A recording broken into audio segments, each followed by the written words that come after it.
प्रणाम। ओम नमः शिवाय।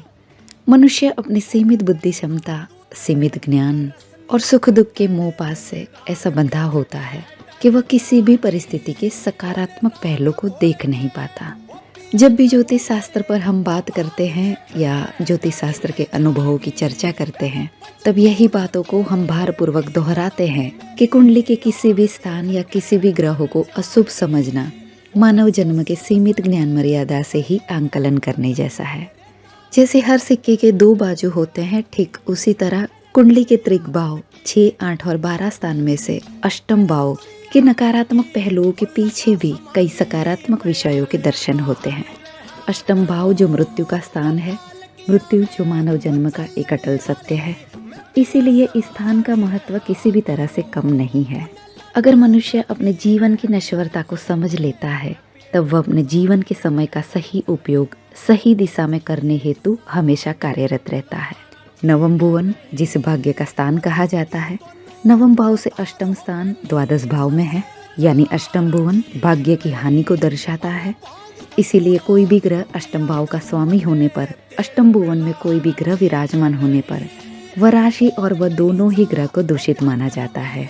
अष्टम भुवन से अपयश, हानि, अचानक मुसीबतें, अचानक खर्चे, कष्ट, पीड़ा, चिंता, गंभीर रोग, दुर्गति, स्त्री का सौभाग्य, आयु, मृत्यु तुल्य कष्ट, मृत्यु का स्वरूप, तंत्र मंत्र, ज्योतिष, संशोधन, रिसर्च, गुड़ ज्ञान, गुड़ विद्या, ये सारे विषय अष्टम भुवन से देखे जाते हैं।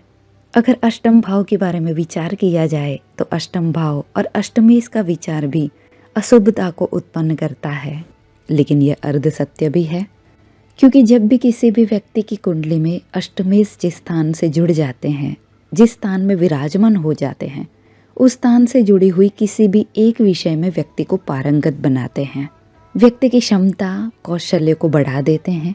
मान लीजिए अष्टम भुवन का मालिक दसम भुवन में कर्म भुवन में विराजमान है, तब व्यक्ति को अपने ही कार्यों से, अपने ही लिए हुए निर्णयों से बिजनेस में असफलता का सामना करना पड़ता है। लेकिन व्यक्ति की अनुभव की क्षमता, लोगों से ज़्यादा जुड़ने पर व्यवहारू ज्ञान और लोगों को समझने की क्षमता इतनी बढ़ जाती है कि ऐसे व्यक्ति जीवन के ऐसे मुकाम पर पहुंचते हैं कि जहां पर व्यक्ति किसी भी व्यक्ति को देखकर, उनकी बातें सुनकर, उनके साथ कुछ समय व्यतीत कर सामने के व्यक्ति की नीति, उनके स्वभाव, उनकी इच्छाएं, उनके आंतरिक मन के भावों को भी पकड़ लेते हैं। अष्टमेश व्यक्ति के अंदर इतनी परिपक्वता लाता है कि जहां पर व्यक्ति को दूसरे व्यक्ति द्वारा प्राप्त विश्वासघात जैसे कड़वे अनुभवों से भी बचाता है। जब भी अष्टमेश आपकी कुंडली के जिस स्थान से जुड़ जाते हैं, उस भाव से जुड़े हुए किसी भी एक विषय में आपको महारत हासिल करवाते हैं। अगर व्यक्ति केवल सुखद और सही परिस्थितियों में ही जीवन जीता है, तब उनके भीतरी विराट शक्तियों से वह कभी परिचित नहीं हो पाता। विपरीत परिस्थितियां आने पर ही व्यक्ति उन परिस्थितियों में से बाहर निकलने का मार्ग ढूंढता है और स्वयं की बुद्धि क्षमता, ज्ञान, शारीरिक बल, आंतरिक बल, जो शक्ति व्यक्ति के भीतर सुसुप्त अवस्था में है, विपरीत परिस्थितियों में ही व्यक्ति उसे जागृत कर पाता है, अपने भीतर विराजमान उन शक्तियों का अनुभव प्राप्त कर पाता है। इसीलिए अष्टम भुवन द्वारा जीवन में आने वाली अचानक मुसीबतें भी आपके भीतरी गुप्त शक्तियों को जागृत करने का ही कार्य करती है।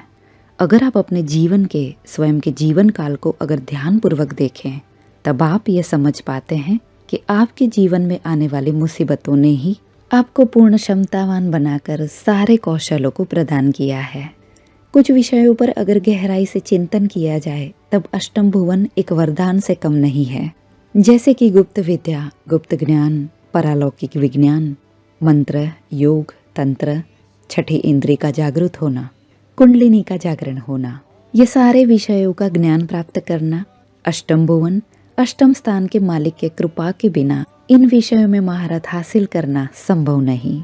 अगर काल पुरुष की कुंडली पर दृष्टि की जाए, तब अष्टम भुवन में वृश्चिक राशि स्थित है, जिनके मालिक मंगल देव हैं। अष्टम भुवन के कारक ग्रह शनि देव हैं।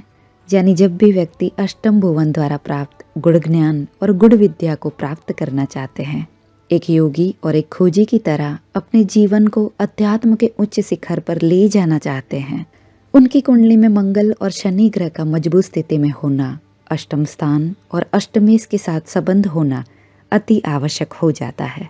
मंगलदेव ऊर्जा, साहस, जोश, जुनून को दर्शाते हैं। शनिदेव तप, त्याग, गहराई, संन्यास, रहस्य, सेवा और बलिदान को दर्शाते हैं। अष्टम भुवन से इन दोनों ग्रहों का संबंध आपके जीवन को गुप्त ज्ञान से जोड़ता है। जो भी व्यक्ति अपने जीवन में किसी योग्य विषय की खोज, रिसर्च से जुड़े हुए हैं, उनके लिए भी अष्टमेश, अष्टम भुवन के मालिक बेहद महत्वपूर्ण हो जाते हैं।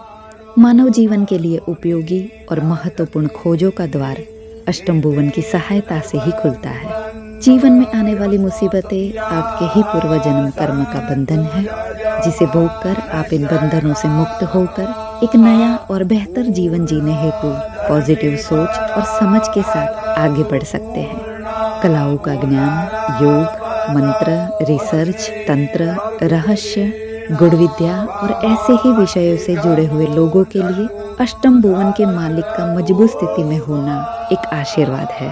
आपके इष्ट उपासना की ऊर्जा आपकी कुंडली के अष्टम भुवन को जागृत करता है और अष्टम भुवन जागृत होने पर व्यक्ति अपनी कुंडलिनी जागरण का अनुभव कर पाता है। जैसे विष ही विष को काटता है, ठीक उसी तरह अष्टमेश, अष्टम स्थान में विराजमान ग्रह, धर्म के ग्रह गुरु ग्रह का अष्टम भुवन में भ्रमण करना, अष्टमेश पर से भ्रमण करना, ग्रहों की यह सारी परिस्थितियां आपको योग, मंत्र, ज्योतिष, तंत्र, धर्म और अध्यात्म का ज्ञान देकर आपको जीवन की हकीकत से जोड़कर जीवन के भ्रामक दुखों में से बाहर निकालने का कार्य करती है। अष्टम भुवन रहस्य का स्थान है। रहस्य वही है जो गुप्त है।